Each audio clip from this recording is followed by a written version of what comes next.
esta mañana de sábado, en la que por fin ha salido el sol que tantos esperábamos en Almería, esa luz especial que no tenemos en el norte de España y que valoramos tantísimo. Y hoy estoy aquí además rodeada de gente de mucha luz, personas con las que es un placer estar, mujeres y hombres del mundo de la escena, con una gran fuerza, como vais a poder después observar en las intervenciones de ellos y en las preguntas que vosotros haréis. Actorazos y actrices de primerísima categoría, con los que de verdad me siento muy honrada de estar hoy aquí. Y vamos a hablar de la representación de ayer, vamos a hablar del Lindo. Os voy a decir dos cosas para que lo ubiquéis más bien como académica. Me toca en el campo de lo que supone en la vida de Moreto esta obra, en el itinerario de su siglo, para dar luego la voz a Maya Curieses, que conoceréis muchos porque es mujer que lleva muchos años vinculada al teatro y es un placer tenerla aquí, una suerte enorme que haya podido venirse a Almería, y para luego hablar con nuestros mejores representantes en la obra de ayer, del grupo Morboria. Bueno, de Moreto os diré, a mí me encanta situar las obras en su tiempo, que cuando Moreto escribe, más bien cuando se publica esta obra, era el año 1662, se publica en una parte de comedias con las de otros autores, en la parte 18 en concreto, y Moreto no haría mucho que la habría escrito. Es decir, esta obra la escribe Moreto con 40 y pocos años. 40 y pocos años, pues hoy día con 44 se publica, ya están echando algunos las cuentas, pues con 42 o así la escribiría, ¿no? Es un poco más de lo que hoy son los 40 años, porque hoy estamos viendo gente con 70 años que está como una rosa, y en la época pues era ya una edad bastante provecta para la esperanza de vida del tiempo, ¿no? Aun con todo, Moreto viviría hasta el año 69. Esta obra se publica en el 62, todavía le quedaban 7 años de fuelle, ¿no? Y esta obra vais a ver que hay varios cambios respecto al original. Algunos habéis leído ya El Lindo Don Diego, y entonces vais a ver que hay travestismo, ¿verdad? Que tenemos, en vez de un gracioso, una graciosa, magníficamente representada, Pereda de Palacio. Y que tenemos también esa figura, que yo ayer no me acordaba y cuando la vi estaba totalmente despistada, de Beatriz, que es Codorniz, que es un personaje que tendría que ser hombre, ¿no? Hombre. En la pieza, y que aparece disfrazada de condesa fregatriz, con esa palabra tan preciosa. Hay varios neologismos en la obra, seguro que os disteis cuenta, y a Moreto le gusta mucho inventar palabras nuevas, ¿no? Y el fregatriz yo creo que ya estaba en Quevedo, pero Moreto lo retoma muy bien, ¿no?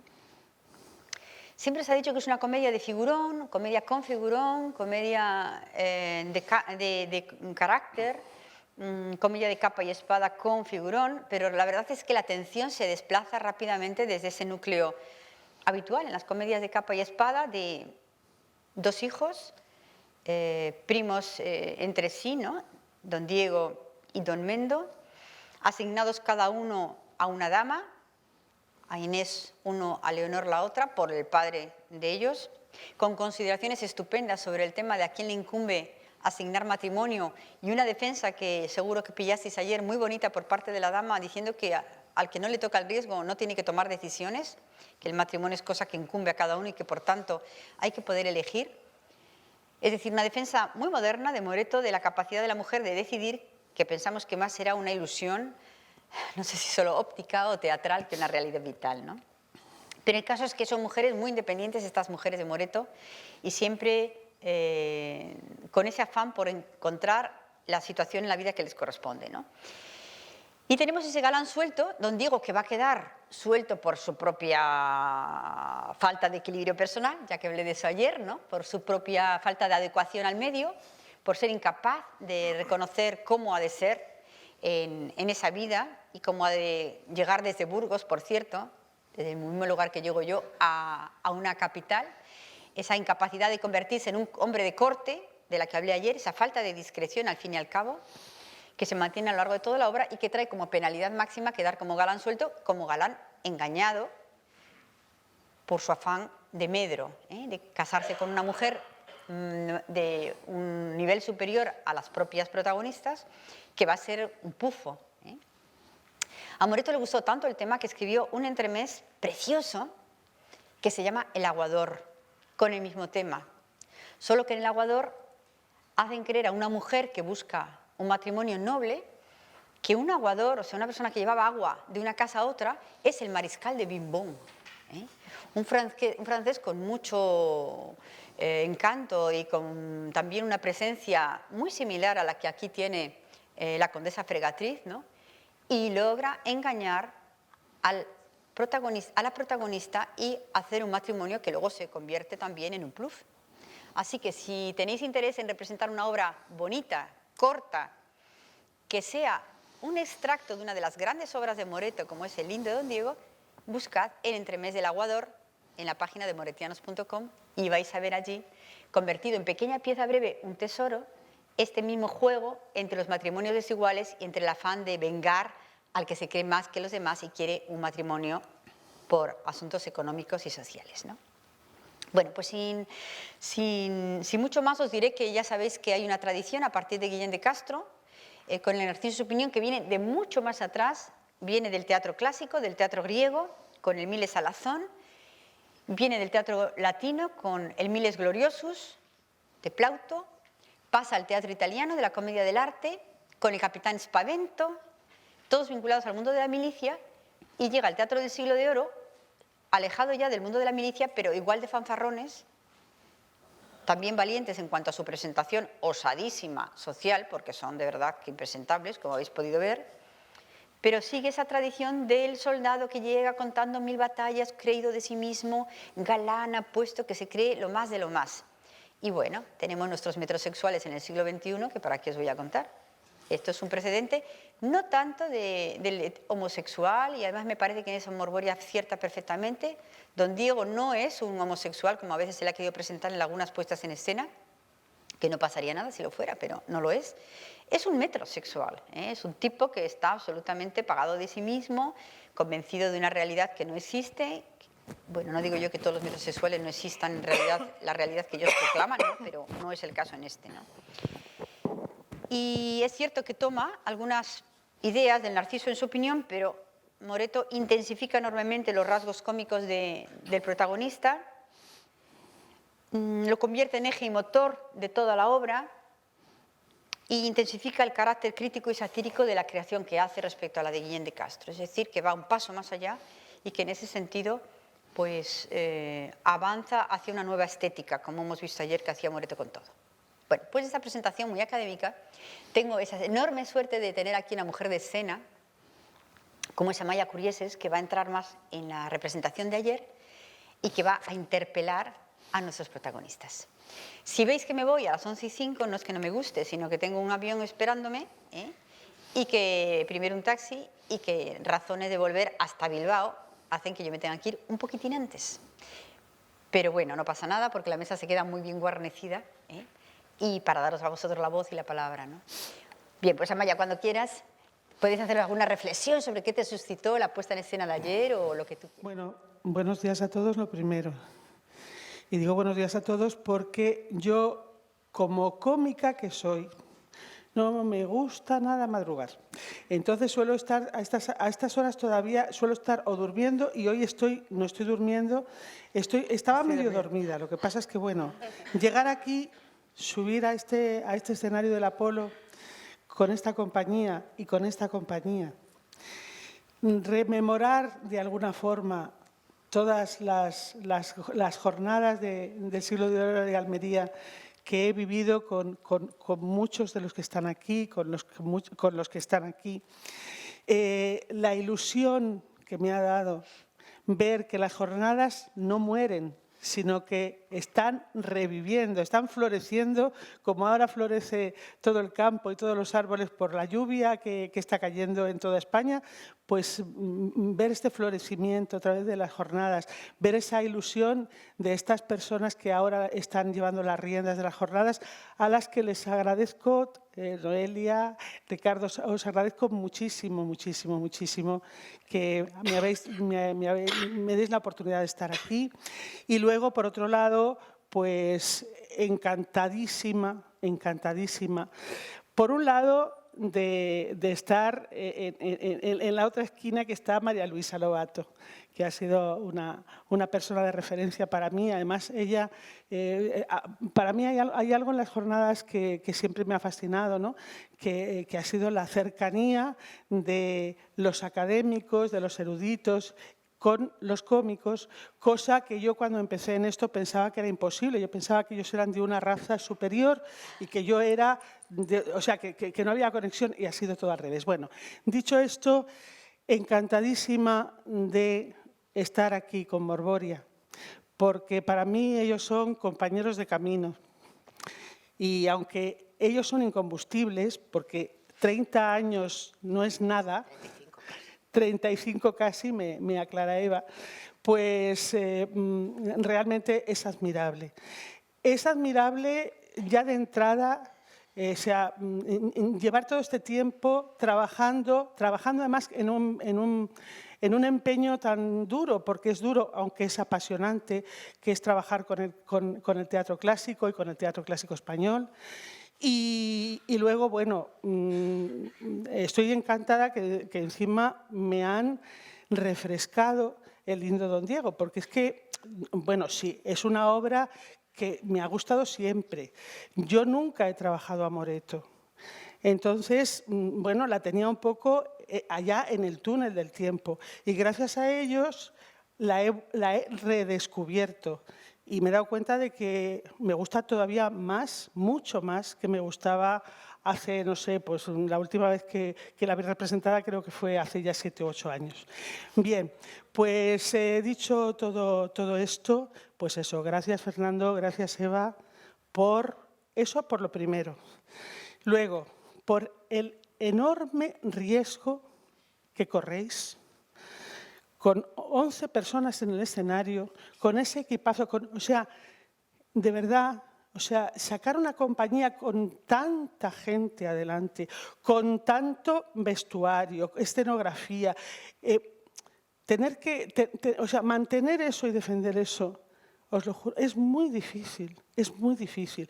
Es de héroes, y ellos son unos héroes, eso lo segundo.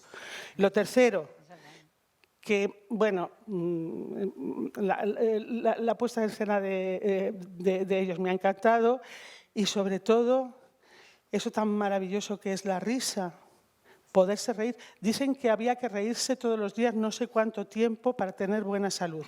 Bueno, pues es que ellos nos han dado ayer, vamos, una serie de inyecciones de vitaminas de todo tipo. Aparte de esto, ya lo que quiero es preguntaros algunas cosas, pero yo creo que también vosotros que habéis estado viendo la función tendréis cosas que preguntar, tendréis cosas que os llamen la atención, etcétera, etcétera. Yo preferiría que empezarais a preguntar. Sigo. ¿Ves? Mejor, mejor. Bueno, primero que quería agradecer a todos los que han hecho posible que estemos hoy aquí. De entrada, a Antonio Serrano, que en el año 2001 nos trajo para conocer este maravilloso festival, también de la ciudad, de encontrar amigos y de estrenar aquí a Tirso de Molina, el Condenado por desconfiado. Y a partir de ese conocimiento se generó una amistad y además siempre confió en nosotros. Hasta que él estuvo de director, pues cada X año veníamos aquí y estrenábamos. Luego se ha creado un gran vacío y ahora hemos tenido la suerte que Ricardo Arqueros pues, nos ha invitado a participar en el festival, con lo cual estamos entusiasmados de volver. Y luego también a Noelia Iglesias por contar con nosotros para participar en estas jornadas. A María Luisa porque, aparte de haberse creado un vínculo muy especial a partir de las jornadas que se hicieron en Olmedo el verano pasado y descubriendo el trabajo tan brutal que hacen todos los filólogos estudiosos del teatro y tal, que me impactó tanto ver que esas ratitas de biblioteca, cómo lo hacen con pasión y a veces, pues lo que hablaba Maya, ¿no? Parece que hay un corte entre las personas que estudian, que van buscando y sabiendo cada vez más de esas obras, de esos personajes, de esos autores, y los que realmente les damos vida. Y yo aprendí una cosa, yo estaba muy asustada hace 25 años o 26, que fue el primer clásico, porque me sentía abrumada por lo que significaba tocar a Molière o tocar a un clásico, porque no me encontraba capacitada para hacerlo. Y hasta que un momento pensé, bueno, le voy a perder el respeto, en el mejor sentido de la palabra, pero con todos los respetos. Y me atreví y arranqué con los clásicos, pero a veces imponéis demasiado, ¿no? Y para los que trabajamos desde el sentimiento, pues a veces eso nos asusta. Y entonces de pronto descubrí también a través de las jornadas de Almagro, pues que era gente estupenda, que lo que quiere es aportar para que nosotros consigamos realmente dar vida con fundamento y bueno, pues ha sido estupendo realmente y nos ha envenenado para que este año, descubriendo que tampoco tenían dinero, no porque ella lo dijese, sino porque dije, no puede ser que sea el 4º centenario de Moreto, no haya nada, tampoco haya dinero para que puedan pues todas estas personas encargar algún montaje de Moreto, incluso el Festival de Almagro, ¿no? Que este año también quería moretos, pero tampoco tenía dinero para decir a tal compañía, móntame 1, móntame 2, móntame 3, no. Entonces dije, es que se lo merecen y a mí, como realmente me da igual y pienso seguir muchos años, digo, pues vamos de Moreto. Y entonces he montado De fuera vendrá y ha sido maravilloso porque te vuelves a reencontrar con el autor, con los giros, con la gracia, con esa cosa madrileña que sale por ahí y cómo te sitúa y vas aprendiendo más de Madrid, de los rincones, bueno, pues de toda la sociedad de esa época, ¿no? Entonces, pues muchas gracias a todos, que nos alimentamos unos de otros y que es necesario. Y ahora más, que además que las jornadas, pues ya estáis, pues eso, gente joven y que tenemos también que pasar en algún momento la batuta para que esto siga y estemos todos encadenados, ¿no? Por el teatro clásico español, ¿no? Cuando queráis preguntar. Bueno, mientras animan y no, yo quisiera preguntaros algo que ayer muchos nos preguntábamos. Yo conozco la respuesta, pero voy a hacer como que no, porque ya se había visto en otro lugar.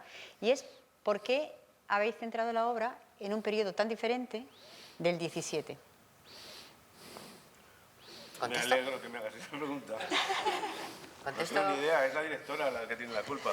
Yo solo soy un actor. Bueno, en una compañía de teatro hay muchas cosas que hay que tener en cuenta. Una de ellas, el espectáculo anterior, había sido el burgués gentilhombre, que se había situado en el siglo XVII francés, y entonces pues no quería repetirme y volver a trabajar un clásico y situarlo en el barroco y demás. Y entonces digo, pues tengo que dar un salto.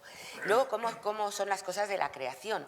De pronto, me pasó casi igual, la primera vez que hice El lindo Don Diego fue hace 14 años y pasó lo mismo, venía de Tirso de Molina, lo había situado también en el barroco y quería hacer un cambio.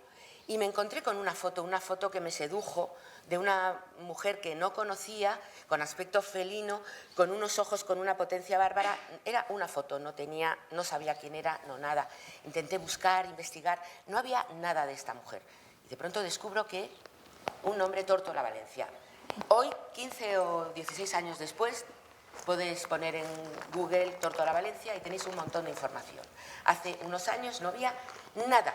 Pero nada, hoy incluso Pilar Queral, creo que se ha escrito una autobiografía sobre ella. Y a través de esa imagen, de pronto vi que era una bailarina que había roto esquemas, que como habían hecho otras muchas, ¿no? Isadora Duncan, bueno, tantas. Y dije, ¿y por qué no situarlo en un club modernista? Y eso me daba la posibilidad de generar números de variedades o bailables. También, por ejemplo, cuando en las obras de Molière, las comedias ballet, pues también estaban salpicadas de esos números y digo, ¿por qué no hacerlo con Moreto? Pues podía ser. Luego, además, esta mujer, luego supe que había sido musa de tantos otros. O sea, que no solo es un artista, sino cuando además de artista eres inspirador para otros. Y entonces lo había sido de Zuloaga, de Eugenio Dor, de Valle Inclán, de Pío Baroja, de Rubén Darío, que le habían dedicado poemas. De decir, madre mía, o sea, es que esta señora ha jugado y ha envuelto a un montón de artistas y los ha seducido. Digo, pues se merece un hueco. Por ahí. ¿Por qué no? Si era un divertimento, la obra la leí entonces ya con ese punto de vista, tiene un ritmo endiablado, tiene comedia, tiene teatro dentro del teatro, tiene juego, tenía tantas cosas que cabían dentro de un club, y por qué no, un club modernista de un periodo casi más que en España, ¿no? que era una época tremenda de crisis ahí en los años 20, pero en Europa, en París, todos esos aires frescos que vienen, ¿no? de lejos, esos nuevos ritmos, pues ya está, pues jazz, pues todo esto, y poco a poco se va armando solo y empiezas a trabajar, y luego dices, ay, Dios mío, estos versos de Lope de Vega, ese amor y esas de las décimas y ese soneto, es que tengo que encontrar un hueco, y además también se admiraban, y ¿por qué no? ¿Y por qué no? Si además estaban escribiendo en esa época obras donde se hacían en comunión, ¿no? Unos con otros, pues vamos allá. Y además va y lo mete en tango, el desmayarse, atreverse a estar furioso, con 2 cojones. Y entonces, pues aquí quiero un tango. Al primero estaba el músico como horrorizado, que luego, fíjate, cómo son las cosas, que un día buscando no sé qué, me encuentro a Miguel Poveda, no en tango, pero también con... Sí, que había sacado... o algo así, ¿no? Sí, en bolero. Digo, fíjate, pues en los aires están esas cosas. Y bueno, y poco a poco se fue armando. Luego, también cuando un director de escena tiene que partir, o sea, dar vida y dar carne a través de las personas que tiene al lado, de los actores, de los intérpretes. De todo el estudio que hacen filólogos y demás, nos alimentamos para realmente generar ese imaginario y alimentarnos de todo eso para dar vida. Y pues es que tengo un fenómeno gaditano, que digo yo, es que vamos, ¿por qué no iba a ser para ridiculizar más a este personaje que cayera? ¿Cuántos hoy por hoy también se ven muchas mujeres que dicen, vaya pedazo de tía, y como te fijes 2 veces, aquello es un maromo de primera? Pues aquel que viene de provincias, que quiere epatar aquí en la ciudad, pues se ve doblemente burlado. O sea, me parecía que el juego aportaba más, que no iba en contra de lo que proponía Moreto, ¿no? Y luego el cambio, oye, porque es que soy la directora, trabajo mucho y no había papel para mí. Digo, yo quiero, digo, pues nada, mosquita, y ya le busqué las vueltas. Y también aporta más cosas porque genera más complicidad con las mujeres, con las enamoradas, se generan otro tipo de relaciones, claro. Y descubres pues otras facetas que en un principio no están. Empiezas a descubrir otros caminos y que están, porque Moreto da mucho y luego los estudios dan mucho también. Pero cuando ya le metes sentimiento, empiezan a aflorar otras cosas que te van también ayudando en el camino. Entonces, bueno, por eso conseguí al final lo que quería, que era el homenaje, tener música en directo, música de club de jazz y bueno, y situarlo de esa manera, los carteles. También, bueno, Tórtola Valencia, no sé, bueno, que sois muy jóvenes ya, pero ¿os acordáis de aquellos jabones de la maja de Mirurgia? Pues era Tórtola Valencia. Y no sé, hay mucho detrás de esa mujer y detrás de esa época y de lo que eran los clubs en ese momento, las variedades. Es una época donde también en España hay mucho circo. Bueno, Ramón Gómez de la Serna también trabaja mucho todo eso, ¿no? Pues eso, del cabaret. Hay números increíbles que dices, Dios mío, es que he visto algunas grabaciones de los años 20 donde la que está en pelota en una jaula es una mujer y luego hay un tío con un látigo dándole. Y luego estaban también las frivolinas, que eran espectáculos de cabaret como un poquito más coquetos, donde no eran movimientos tan sinuosos como podía hacer tórtola, sino que eran más comedidos, más para señoritas bien o burgueses comedidos, no luego el vicio que había en otros garitos, ¿no? Muy bien. Muchas gracias. ¿Hay alguien que quiera decir algo? ¿Sí? Sí. Bueno, buenos días. Ante todo, enhorabuena por la representación de ayer. Yo quería haceros una pregunta y es que a mí me parece una idea muy arriesgada y muy original el hecho de trasladar un texto clásico a la época de ambientación de los años 20, pero sin embargo el texto de Moreto lo habéis mantenido muy fiel. No habéis tocado prácticamente nada, creo. O sea, está muy fiel al original. Y mi pregunta es, quizá no habría, no sé cómo formularla, ¿no habría sido más acertado a lo mejor también intentar cambiar el texto para adaptarlo a la época? No. El texto, desde nuestro punto de vista, y corrígeme si me equivoco, no se toca. Y si se dice cogello y atrapallo, se dice, no atraparlo. No pretendemos traer el texto al público de ahora que lo entienda. No, el texto es lo que es. Estamos haciendo arqueología, entre comillas. Pero el texto es lo que es, y ese es nuestro cometido. Rescatar esos textos que son riquísimos, y aunque haya expresiones extrañas y giros incomprensibles, palabras raras, ahí están. Y ya nosotros, con nuestra interpretación, nos encargamos de que esa palabra extraña se entienda, ¿no? A mí me parece un crimen intentar adaptar los clásicos, porque los textos son los que son. Y el que no lo entienda, pues que se ponga a estudiar. Y si no entiendes algo, lo entiendes por la interpretación o por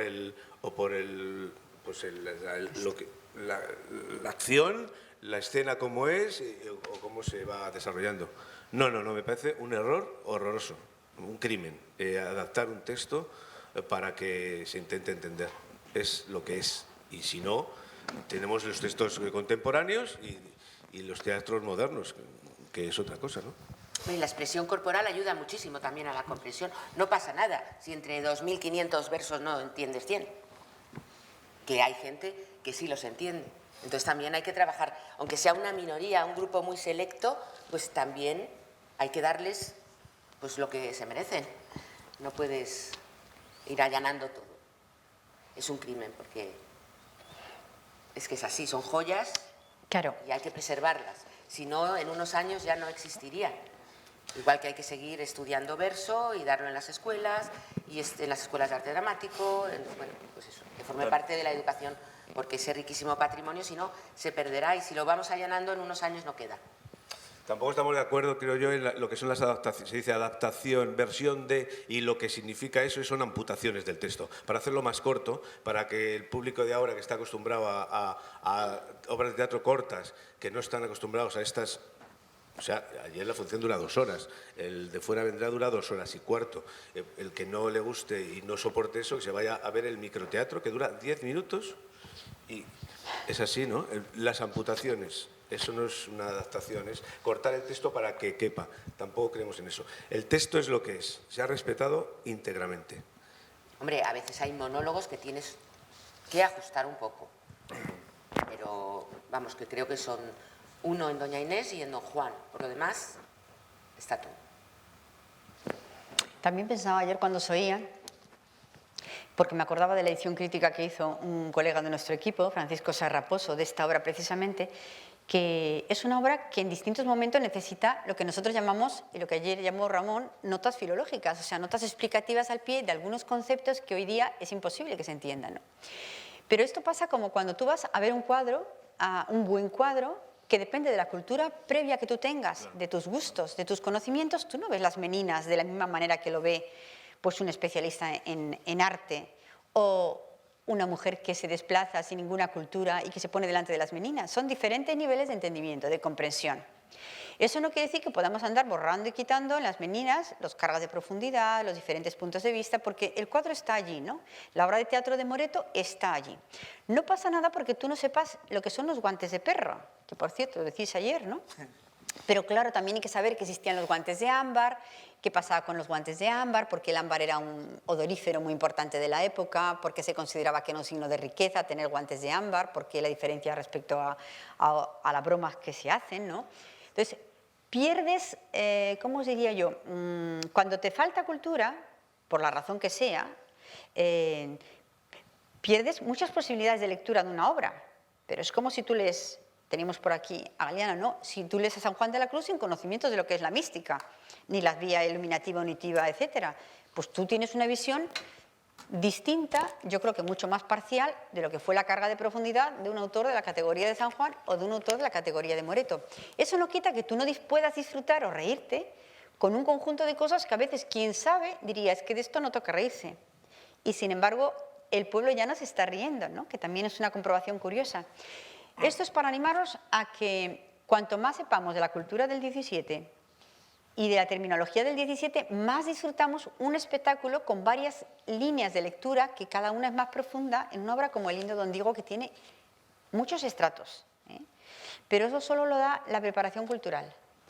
Y claro, no se pueden eliminar términos ni expresiones porque a veces tienen una carga de significado que muchos podemos disfrutar y los que no son capaces de disfrutarlo por razones varias no ocurre nada. También cogen el conjunto porque vuestro movimiento, vuestras palabras, vuestros gestos ayudan a comprender. Y luego porque tantas cosas oímos que no entendemos y vivimos en medio de ellas, ¿eh? Algunas porque no las entendemos, otras porque no tenemos que entenderlas. Tú oyes hablar a los políticos, ¿qué entiendes? La mitad de la mitad y de eso la mitad. Bueno, pues aquí se entiende mucho más en proporción, pero también hay pequeños enigmas que quedan ahí pues para determinado público. Y los políticos, si hablaran en prosa, sería la leche. Digo en verso, si hablaran en verso, que hablan en prosa y no se les entiende. Sí. Muy bonito lo que dices de las varias lecturas que hace cada uno, sí. Porque nuestros espectáculos siempre vienen niños y es que se han comido espectáculos de 2 horas y media, pero todos los clásicos, pero niños desde 4 o 5 años y se quedan ahí embobados. Eso también, pues ellos hagan su lectura, no sé cuál será. Cuando dice, mucho moño y arracadas, balona de canutillo, pues el niño dirá, pues sí, se ríe. Qué guay. No hace falta saber esas cosas. Perdón, con respecto a eso, que además quería también preguntaros, es que vosotros además tenéis una estética muy espectacular, la habéis tenido siempre. Y yo creo que también para ese tipo de público lo que fundamentalmente entran son las imágenes y vuestras imágenes son muy potentes. Al margen de eso y relacionado con eso, le quería preguntar a Fernando sobre sus pruebas de vestuario en los ensayos. Os quiero preguntar, esto es una broma, os quiero preguntar sobre el vestuario, que habléis un poco de ese vestuario, que además, del valor de ese vestuario, de vuestro coleccionismo y de cómo habéis llegado a ese alarde de trajes que hay personajes que se cambian hasta yo creo que 4 veces, que eso también... Es lo que llamamos la pasarela morboria. Sí. Contarnos un poco. Pues tú dame pie. Sí. Habla. Nosotros, aparte, básicamente somos actores, pero somos muchas cosas. Hacemos muchos oficios en este oficio, hacemos muchos oficios, ¿no? Y entre nuestras pasiones está el vestuario, lo que es la estética, ¿no? El arte en general, la pintura, la escultura y la estética. Y entonces, cada vez que entramos en un espectáculo, entramos en un pedo multidisciplinar en el que estudiamos la época, la música, las costumbres, los vicios, las músicas, todo de la época en la que estamos. Y luego nos metemos en el taller. Por la mañana estamos ensayando, diciendo verso, por la tarde estamos probando vestuario, creando las narices, buscando unos zapatos o construyendo unas botas, afilando una espada, y por la mañana siguiente ya vienes con el verso y mientras estás en el taller haciendo unas cosas, estás pasando el texto con el que tienes al lado. O sea, es una forma de vida realmente, ¿no?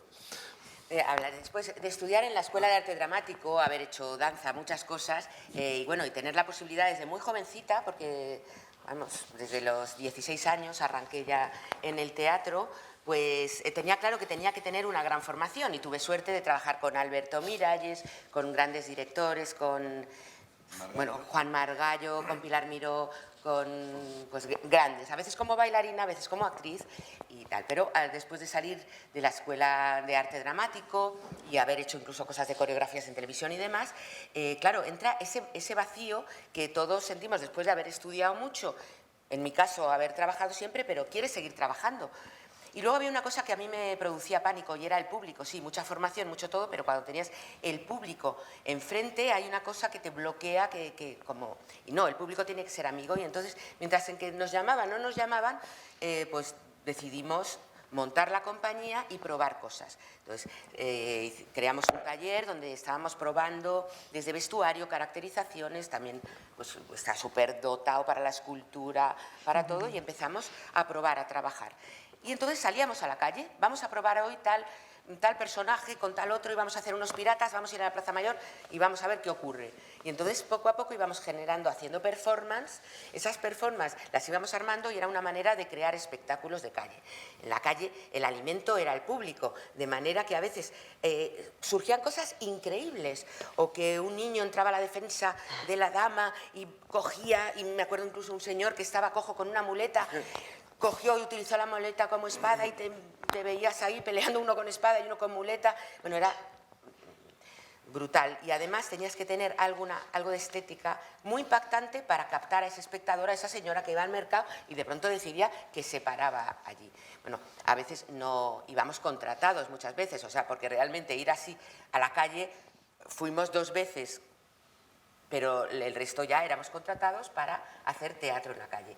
Eso hizo que tuviéramos otra manera, aparte de la formación que ya teníamos, de mover la energía, esa energía que tienes que tener en la calle para captar y acomodar. Entonces llegó un momento pues, que el público fue nuestro amigo, no nos imponía, y entonces eso también hace que movilicemos la energía de una manera especial, que es una formación. Ahora me hace mucha gracia a los actores que me dicen, ¡ay, el microteatro! Es que es impresionante tener a un espectador aquí, te lo venden como algo brutal, Dios mío, por Dios. Si es que nos hemos metido desde la cueva en Zaragoza, sí, en el monasterio de Piedra, el monasterio de Piedra, la Cascada, en una discoteca, en un andurrial, en ruinas, en parques, en todos. Pero lo que dicen referente a la calle, en la calle no hay trampa ni cartón, no hay engaño, tienes el público aquí. Entonces, desde el principio hemos trabajado el detalle, el mínimo detalle del vestuario, que era lo que contábamos, con nuestro cuerpo, que es lo que tiene el actor, su cuerpo y su voz, y el vestuario. Entonces, trabajábamos el detalle. Y la expresión corporal, claro, necesitas... Entonces nos gusta mucho cosas que no se ven, pero tú como actor sabes que tienes dentro unas ligas, en el lindo lo tengo, unas liguitas que no sé qué, que no lo ve nadie, pero yo como actor lo noto, lo tengo y a mí como el personaje me sirve. Luego, aparte, en el taller claro, ha ido creciendo y siempre fascinados por lo que era el vestuario, pero el calzado, todos los detalles, pues muchas correrías por el rastro, cuando íbamos a París buscando en el Marché Opus, cuando vamos a cualquier sitio, siempre estamos buscando a cualquier ciudad dónde están los anticuarios, dónde está. Entonces, bueno, pues hay cosas de colección. En el Lindo Don Diego salen algunos trajes que son auténticos de los años 20 y estolas y todo es auténtico, y bastante piezas de atrezo, guantes, calzado, y de eso decir al actor, cuídate, por favor, porque es que, claro, hay que tratarlo con mimo, y cuando te pones esa pieza, es que hay algo de lo que nos alimentamos los actores, de vida, de verdad, de quién lo ha llevado ahí. Sí, hay una energía ahí. Claro. Para nosotros la caracterización de fuera adentro, trabajamos de fuera adentro. Luego están los métodos, que da mucho para hablar, los métodos de interpretación, las cosas estas profundas y apretadas para adentro, que luego no te oyen en la tercera fila, en fin. Para nosotros el fuera adentro, aunque luego lo de dentro sea muy potente y tenga que haber una gran verdad, porque si no, no tiene sentido, pero el de fuera adentro. Para mí, como el Lindo, ponerme ese traje, topos moraos, ya me da un trozo, una parte del personaje ya lo tengo. No tengo nada que hacer. De hecho, es salir sin hacer nada y ya está el gag, porque ya tenemos cómo va el personaje y ya verle salir con esa pinta estrafalaria, o el último modelazo que lleva, es tener ya una parte de personaje, ¿no? Esas pelucas, el detalle, los anillos. Para nosotros nos gusta hasta el último detalle, ¿no? Aunque no se vea. la punta del bigote, el no sé qué, hasta los calzoncillos, que son de cierta Menos manera. las bragas que se me puso ayer La condesa, sí. Cuando se espatarró con aquellos calzoncillos remangados. Digo, yo le mato. O sea, es tremendo. Porque tiene una braga de puntilla rosa. Sí. Ah, es verdad. Que no se quiere poner. ¿Alguien? Sí. Sí, Antonio, que quería sí, decir algo. en primer lugar, bueno, agradeceros como siempre que estéis aquí una vez más. Y quizá algún comentario también de alguna cuestión que ha dicho María Luisa, por ejemplo, la mala suerte. Yo creo que el lindo es una función con no demasiada buena suerte, porque tampoco hay tanta profusión de puestas en escenas del lindo en los últimos 40, 50, 60 años, y yo no sé cómo las compañías no se dan cuenta del testazo, porque es un texto impresionantemente bueno, al que luego me voy a referir otra vez, sobre todo por lo que habéis opinado. A mí además, pues sabéis que me emociona un poco el que otra vez venga aquí esta función, cuando sabéis las circunstancias del estreno, que aquí, que no me acuerdo si la estrenabais aquí, eso es lo que no me acuerdo. Estreno aquí. Lo estrenabais Tuvimos aquí. que volver. Cuéntalo. El día célebre del 11M y os tuvisteis que volver y cuando se suspendió la función y demás. Nos íbamos enterando de las noticias saliendo de Madrid en la furgoneta, íbamos escuchando la radio y no nos lo podíamos creer. Era como una Exacto. pesadilla Sí. y llegamos aquí y todo igual, estábamos en pasmo, la gente de aquí en pasmo, el director en pasmo y tuvimos que suspender la función. Sí, y nos tuvimos que volver con... En fin, fue Y no pasó realmente nada, traumático. y todo se hizo. Bien, yo creo, en primer lugar, a mí la función de ayer, por lo que estaba diciendo ahora mismo, me preocupa un poco, y fíjate que voy a tomar una postura radicalmente distinta a la de vosotros. Creo que hoy no solamente se puede tocar un texto, sino que yo creo que es muy conveniente tocar un texto del Siglo de Oro, retocar. Y lo que pasa es que ya establecer los límites de ese toque, pues sí que es muy difícil. Yo pienso que ahora mismo, en los tiempos que estamos, en la preocupación que tenemos por el tiempo, en si nos hemos acomodado o no nos hemos acomodado ante la duración de lo que es una película, de lo que es una obra de teatro, de lo que es una serie en televisión, yo creo que no se puede liquidar con decir, bueno, pues que la gente esté más sentada. No, yo creo que hay que intentar que la gente esté tensa y esté atendiendo lo que hay un espectáculo teatral en estos momentos. El otro día, anteayer, pues vimos aquí un espectáculo que, bueno, pues algunos se quejaban a mi alrededor de que ¿qué habíamos visto de Calderón? Muy poco.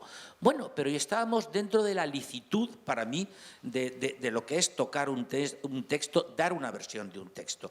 ¿Cuáles son los límites de eso? Hacerlo bien. Y puesto que está una persona de la que yo he hablado muchas veces, ahí arriba, yo creo que en España hay dos personas que hacen versiones magníficamente bien, que son Rafael Pérez Sierra y Amaya Curieses. Entonces yo creo en la obligación de retocar el texto hoy, no tanto por expresiones, que sí puede ser efectivamente, bueno, pues que aprendan lo que es un retrete o que aprendan lo que es estar corrido, pues que lo vayan aprendiendo poquito a poco, sino para mí sí que me preocupa en la duración. Porque a veces y no lo digo a lo mejor por el espectáculo de ayer, que también, sino por lo que habéis dicho de las 2 horas y cuarto de Fuera Vendrá. Yo creo que tenemos la obligación de hacerlo, sinceramente, porque si no, no estamos comunicando suficientemente bien con el público.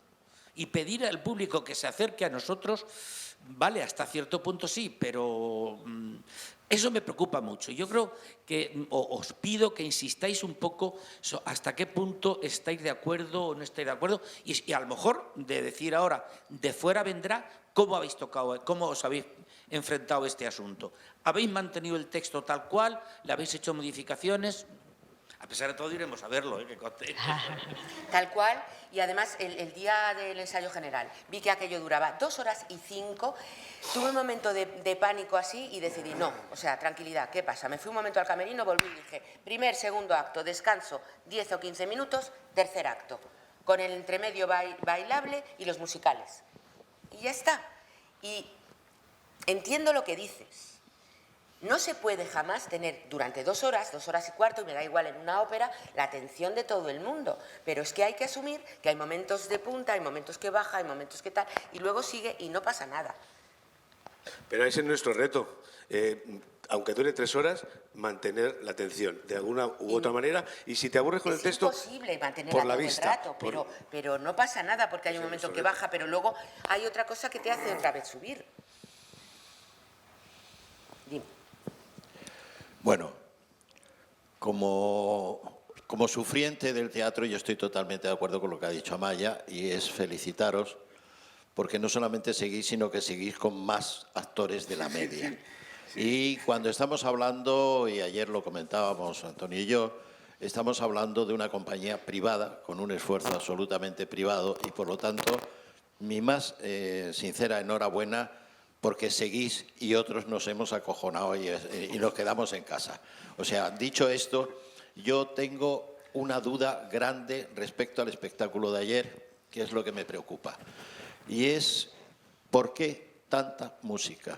¿Por qué tanto piano cuando no coincide la musicalidad del piano con la musicalidad del verso? Y yo, que siempre he creído y afirmo que vosotros sois de los que dicen muy bien el verso, ayer había muchas lagunas de verso, de decir el verso, perdón, aparte de lo horroroso que es el Auditorio Maestro Padilla, que los que lo conocemos y lo sufrimos sabemos que la vocalización allí es muy compleja, pero el ritmo que ayer teníais en el verso, la musicalidad del verso, se quedaba totalmente oculta desde mi punto de vista, desde mi modesto punto de vista, con el piano.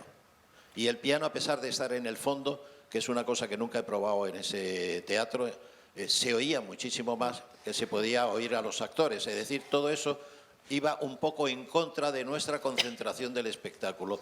¿Por qué tanta música, Bueno, Eva? no es por justificar nada. No, sí, Pero yo una tampoco ataco, o sea, te pregunto el por qué. Sí, pues varias cosas. Una, el Lindo Don Diego no lo hacíamos desde hacía 4 meses.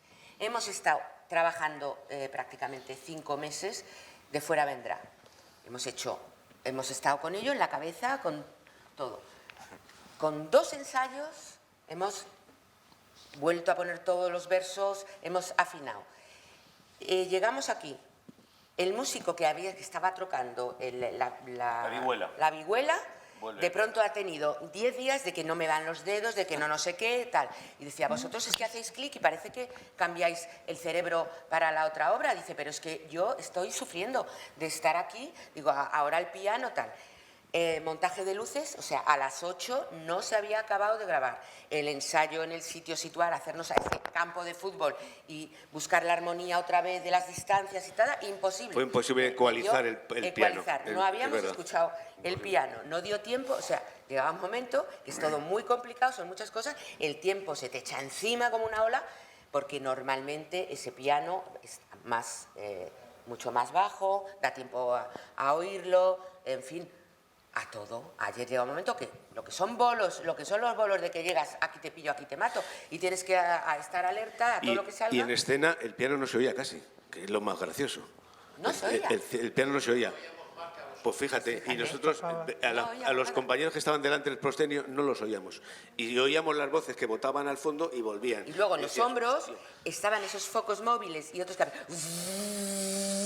Entonces, es que estabas ahí esperando, entonces es que no oigo lo que está... Ayer técnicamente fue un infierno. Luego la distancia, desde que te acaba un pie, tienes que entrar, pues había una distancia grande que yo le estaba diciendo salir antes para pisar pie.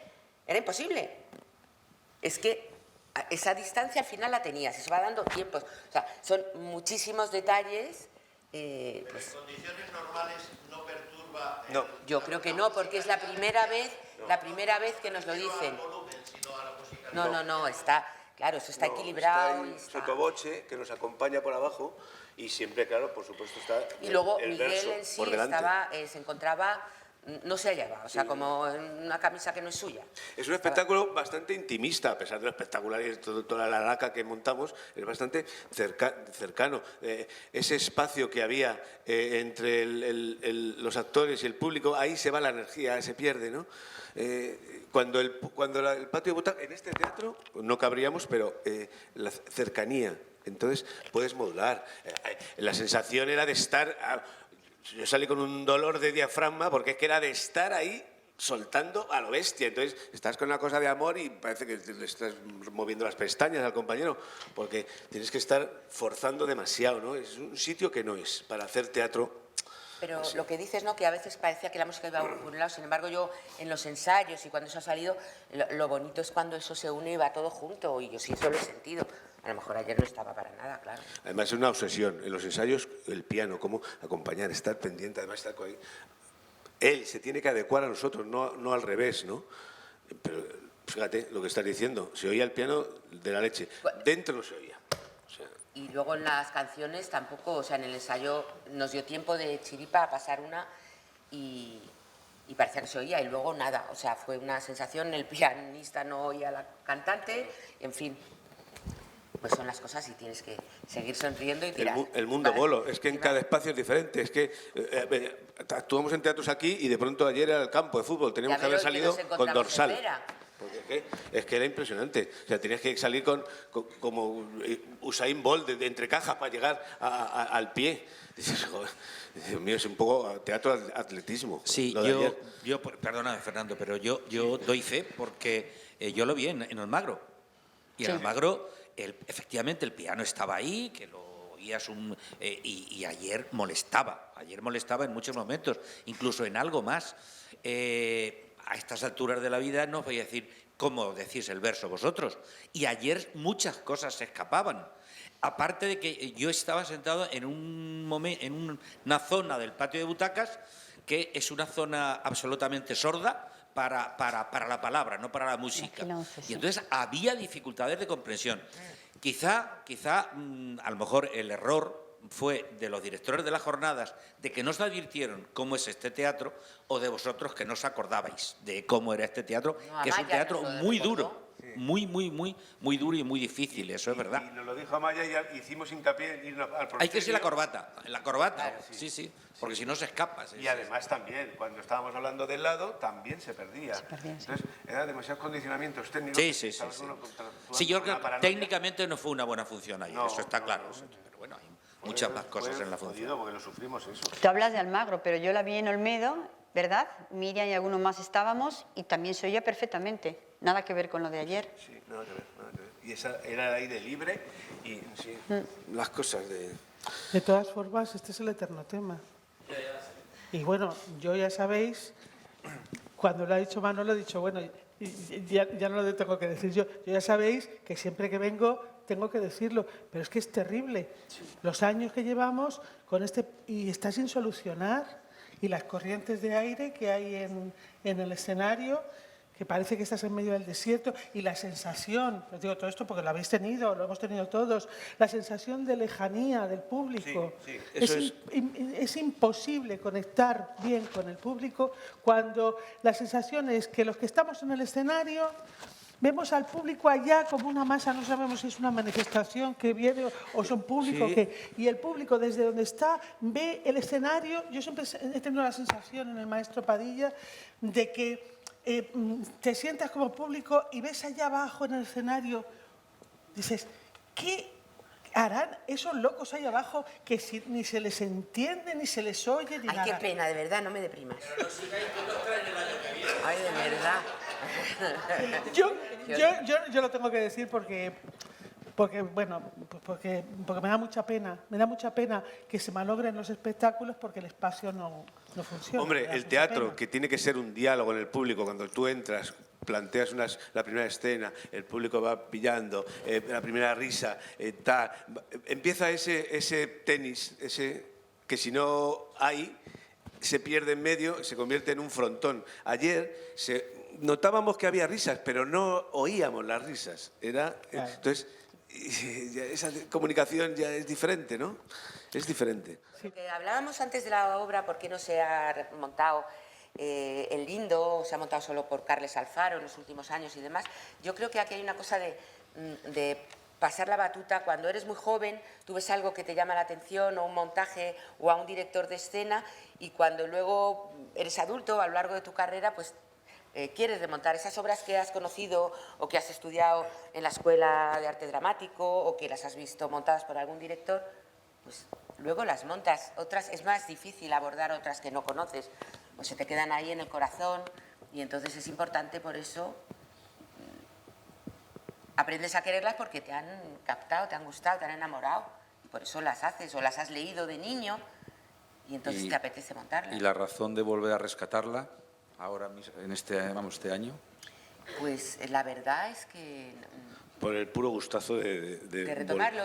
Habíamos ido al festival, estábamos sí con el Burgués Gentilhombre en el Festival de Cáceres, y pasé a una librería muy pequeñita y había un librito del Lindo muy viejo, muy usado, y entonces me lo compré, y mientras íbamos a la cerveza empecé jaja, jaja, jaja, y el aperitivo jaja, al acabar la noche dije voy a remontarlo. Si por nosotros fuera, es que es tan complicado montar un espectáculo, es tan difícil, da tanto trabajo, pones tanto dinero, que si por nosotros fuera, solo nos falta tener un teatro, porque tendríamos en repertorio muchas funciones, porque es hacer así, tenemos todo el vestuario, tenemos todavía la memoria para hacerlo, tendríamos repertorio para hacer 10 funciones. En la época buena, antes de la crisis, estábamos haciendo 5 funciones a la vez. Estábamos haciendo El enfermo imaginario, La ventana rojas, que era un Rojas Zorrilla con varias obras suyas, una de piratas, que es texto nuestro que hicimos a base de improvisaciones en la calle, El sueño de una noche de verano, y otra que ya no me acuerdo, pero era maravilloso tener repertorio y hacer en un mes 6 o 7 funciones diferentes, y teníamos esa capacidad. Lo de montar el Lindo, don Diego, es porque dices, ¿pero por qué? ¿Por qué vamos a dejar de hacer esta función si está ahí? La disfrutamos como enanos, el público se lo está pasando en grande, pero las necesidades del mercado, si no haces una cosa nueva, al año siguiente ya no te contratan, porque ya lo han visto, o no lo han visto, pero han contratado al famoso de turno. Es así. Entonces, ¿por qué montar el Lindo? Por el puro gustazo de retomarla. Y de hecho, yo recuerdo ponerme a ensayar, hacer 2 lecturas de la obra y volver todo el texto entero. ¡Fua! No, es que no hizo falta. La música del verso, ¿no?, que está ahí. ¡Fua! Y volvió entero, ¿no? Me emociona mucho cuando en un elenco estamos y es el mismo elenco el que hace diferentes obras. ¡Qué maravilla! O sea, es que somos capaces como de un libro que sacas y lo tenemos todo como asumido, y puedes hacer esta obra, esta otra y tal. Me acuerdo de una película que no sé cómo se llamaba, Fahrenheit, no sé qué. Fahrenheit 548. Que quemaban todos los libros, querían desaparecer todo, y entonces cada persona tenía que memorizar un libro, ¿no?, para ser capaces de darlo. Y eso me encanta. A nosotros nos preguntan muchas veces, ¿pero cómo podéis hacer para aprenderos esos textos? Y dices, sí, cuando entras en la dinámica y en el personaje y empiezas a ponerlo en pie, no es tan difícil. Además, el verso es música, es como... Yo no sé cómo explicarlo, es como un latido, es como el mismo ritmo del cuerpo, porque las redondillas tienen una musicalidad que es fácil. Bueno, hasta tal punto que de tanto escuchar versos, volver al Lindo, volver a hacer De fuera vendrá, me he escrito una comedia muy discreta, me he escrito una comedia en verso, adaptando la función de piratas que teníamos, la he puesto en verso entera. Fíjate la obsesión, ¿no? Por puro placer y sin intención de nada, pero por puro placer. Es esa música, está ahí, ¿no? El verso es una cosa muy especial, muy especial. Bueno, no es fácil, ¿eh? O sea, tienes que estudiar mucho. Fácil no es, Hay una musicalidad, una métrica que hay que respetar, o sea, hay un trabajo detrás del verso, no cualquier actor tiene que tener una formación muy grande para hacer teatro clásico, sí, a todos los niveles, desde el saberse estar, sentarte, moverte con un traje, con una espada, darle a eso naturalidad, y luego, pues eso, todo lo que el trabajo de dicción, de memoria y de todo. Es brutal el trabajo y requiere una especialización también. Y luego, por ejemplo, el de fuera vendrá ha sido un infierno, ¿eh? O sea, retenerlo, yo no sé, este hombre, no sé si la obra es anterior o posterior al Lindo, pero es que esas frases, parecía que había cogido las palabras y las había lanzado y se habían quedado de cualquier modo porque era de la forma más complicada. O sea, tú decías el verso, todas las palabras dislocadas, y otra vez, y se te habían puesto... Ha sido duro, no era fácil.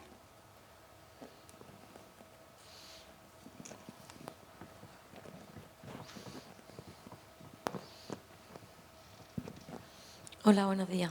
Hola. Yo quería preguntar el porqué del acento andaluz en un personaje que, además de criado, es muy gracioso. ¿Lo dices porque eres gallega? Por Es el que- topicazo, que No. me chirría. Porque eso no afecta nada al personaje y ese actor es andaluz. Ya, pero cuando conviene, se ¿Cómo? quita. No sé, en la mayoría de las obras, cuando el personaje es serio o es galán, el acento andaluz se corrige inmediatamente. Sí, eso es algo que hay ahí, como que siempre los personajes con acento andaluz acaban siendo los criados y demás, ¿no? Pero bueno, yo creo que eso irá cambiando, que podrá ser el galán hablando en andaluz. No sé, con los tiempos también hay cosas que van cambiando. En este caso, porque no me parecía que eso afectase al personaje y él es andaluz, y es que entenderlo parece que tiene piedras en la boca. Ya el esfuerzo que ha habido que hacer para que vocalice, que le he tenido hasta con un lápiz en la boca, a la antigua usanza, o sea, como para encima ya quitarle el acento, ya era demasiado esfuerzo.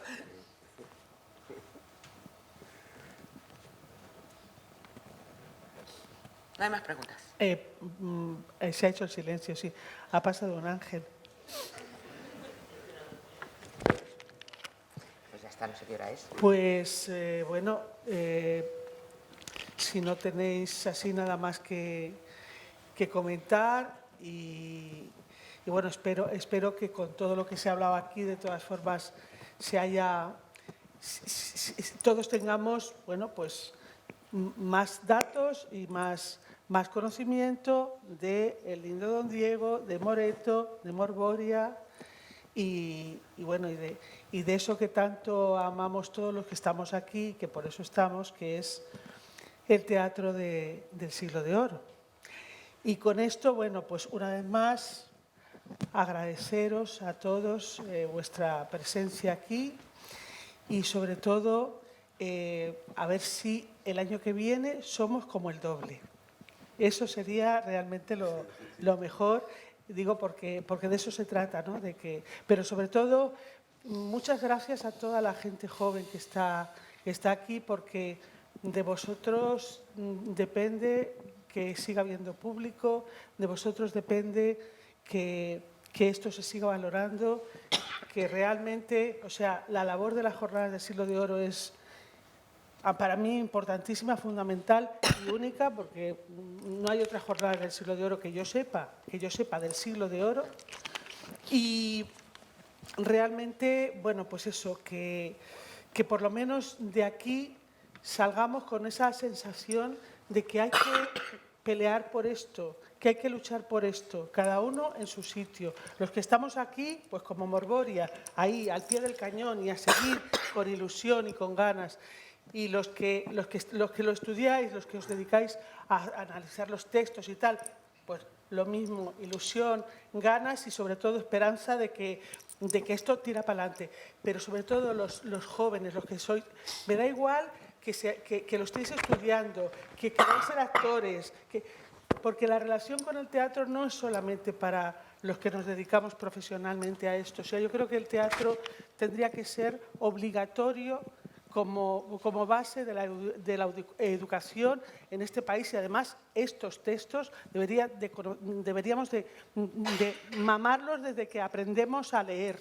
Esa es por lo menos mi opinión. Pero por eso, para mí, la esperanza está en que los jóvenes os sigáis interesando por esto, que, bueno, cada vez parece que esto es más frágil y corre más peligro, ¿no? Y que no sea una cosa como es una especialidad, que sea una cosa cotidiana, que el teatro clásico sea algo de todos los días, que todos conozcamos, que todos podamos comentar, que es maravilloso cuando de repente, algo como ahora, ¿no? Hemos visto todos una función de Moreto, pues puesta en pie, y poder de repente tener toda esta charla maravillosa que hemos tenido y todo lo que hemos descubierto. Así que nada, gracias, viva el Teatro del Siglo de Oro, vivan las Jornadas de Almería y muchísimas gracias a todos.